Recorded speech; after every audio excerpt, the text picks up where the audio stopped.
అందరికీ నమస్తే. ఈ 2 రోజుల నుంచి పొట్టు పొట్టు వర్షం పడుతుంది. ఇవాళ కూడా వర్షం పడుతుంది. ఇక నాకు ఇంట్లో ఉండబుద్ధి కాలే. ఇవన్నీ చూసొద్దామని మెల్లగా బయటికి వెళ్ళిన. ఫస్ట్ ఏం చూసిందంటే ఇక మన గోదావరి చూసిన. సమ్మక్క సారలమ్మ జాతర. ఇక్కడికి వచ్చిన మన గోదారమ్మ ఎట్లున్నదని చూద్దామని. ఇక చూడండి ఇక గోదారమ్మ మొన్నటిదాకా ఇలా నీళ్ళే లేకుండే. ఇప్పుడు ఫుల్ నీళ్ళు వచ్చినాయి. వర్షంలోనైనా ఇక తడుచుకుంటూ వచ్చి వీడియో చేద్దామని వచ్చిన. అందరూ వీడియోలు చేస్తాను. ఇక నేను కూడా ఒక చిన్న వీడియో చేద్దామని, మన గోదావరి మనకు దగ్గరనే ఉన్నది కాబట్టి వచ్చిన చిన్న వీడియో తీస్తాను. చూడండిగా.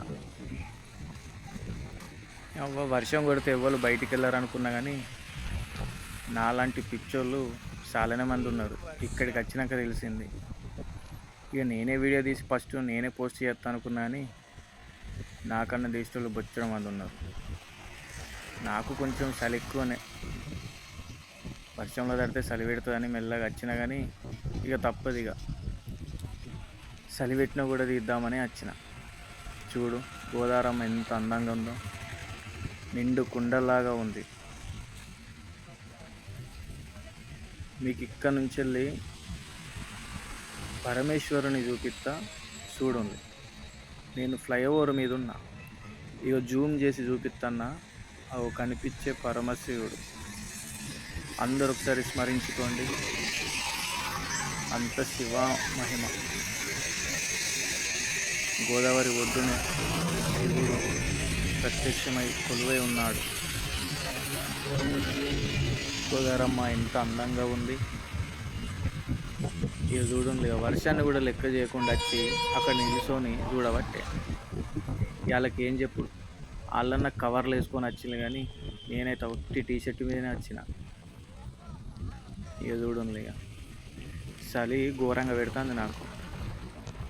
తడిసిన ఇక ఏం చేద్దాం. ఇక మనకు పిసన బయటికి వెళ్ళి ఎప్పుడు వీడియోలు తీద్దామా, ఎప్పుడు యూట్యూబ్లో అప్లోడ్ చేద్దామా అనేది ఒక పిచ్చి ఉంది కాబట్టి తప్పదు. ఇగో చెత్త ఎట్లా కొట్టుకొస్తుందో చూడండి. ఇది ఏం చెట్టో జర కామెంట్లో పెట్టుండి. నేనైతే కొబ్బరి చెట్టు అనుకుంటున్నా. కొబ్బరి చెట్టు కాదు, బొప్పాయి పండు అంటారు చూసినావా, ఆ చెట్టు అనుకుంటున్నా. నాకైతే అదే కనిపించింది. ఇక మీకు ఏం కనిపిస్తుందో జర కామెంట్లోనైతే పెట్టుండి. ఇక బాగా నీళ్ళు వచ్చిన వల్లే చెట్ల కొమ్మలు బాగా వస్తున్నాయి. నిండు కుండలాగా గోదావరమ్మ చూడు ఎంత అందంగా ఉందో. వర్షంలో కూడా చూడ్డానికి జనాలు బాగానే మంది వచ్చిండ్రు. కానీ వాళ్ళందరూ ఎవరు వీడియోలో కనబడకుండా మెల్లగా తీసిన. ఇక కిందికి వచ్చిన. ఇక చూడండి. ఇక గోదావరమ్మ దగ్గరికి వచ్చిన. ఇక చూడు నీళ్ళు ఎట్లా పోతున్నాయో. నాకు జర కామెంటు చేయరాదు.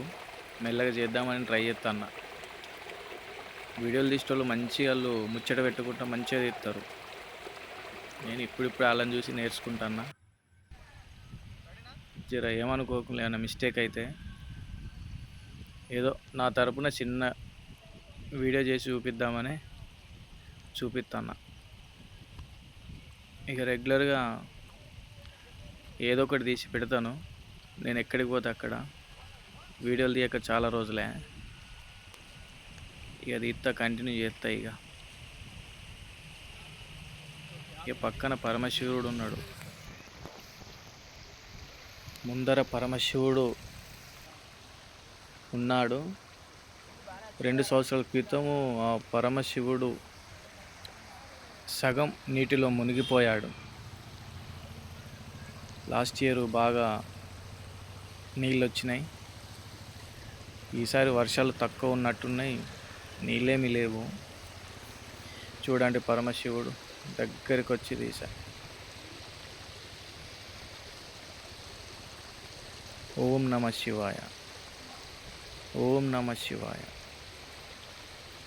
మళ్ళా వర్షం పడ్డప్పుడు మళ్ళీ వచ్చి ఒక వీడియో తీస్తా. ఇప్పుడైతే కొన్నానే నీళ్ళు ఉన్నాయి, మెట్ల దాకా కూడా రాలే నీళ్ళు. మీకు దగ్గర నుంచి కూడా వీడియో తీసి చూపిస్తా. ఇప్పుడైతే చూడండి, పరమశివుని అయితే దర్శనం చేసుకోండి మీరు ముందు. ఇక దగ్గరికి వచ్చిన నీళ్ళ దగ్గరే ఉన్నా. నాకు నీళ్ళంటే బాగా భయం, అయినా కూడా కొంచెం ధైర్యం చేసుకొని ముందట బాగా మంది ఉన్నారని వచ్చి వీడియో తీస్తాను. నీళ్ళలో ఏం దిగలేదు. ఇక చూడండి, ఇక ఇంతటితోటి ఈ వీడియో ముగుస్తున్నా. నెక్స్ట్ వీడియో చాలా నేను తిరిగేటివి ఉన్నాయి కానీ సమయం కుదరడం లేదు. సమయం ఏమాత్రం దొరికినా మీకు ఏ లొకేషన్ అయినా చూపిస్తా. మన దగ్గరలో రాముని గుండాలు ఉన్నాయి, సబితం వాటర్ ఫాల్స్ ఉన్నాయి, పాండవుల లంక ఉంది పెద్దపల్లిలో. ఇటు మంచిర్యాలకు వస్తే చాలానే ఉన్నాయి కానీ పేర్లు గుర్తొస్తలేవు. ఇప్పుడైతే ఈ వీడియోని అయితే చూసి జర కామెంటు, సబ్స్క్రైబర్లు జర నన్ను ఎంకరేజ్ అయితే చేయండి. తీసేటివి బాగున్నాయి. ఇది వచ్చేసి నా సినిమా షూటింగ్ లొకేషన్. చిన్న క్లిప్పు కలిపిన మీకు. ఇది జైపూర్ దగ్గర ఉన్నది. మేము కొరిన్ ఘాట్ అనే సినిమా చేస్తున్నాము. ఆ సినిమాకి నేను ఆర్ట్ డైరెక్టర్గా వర్క్ చేస్తున్నా.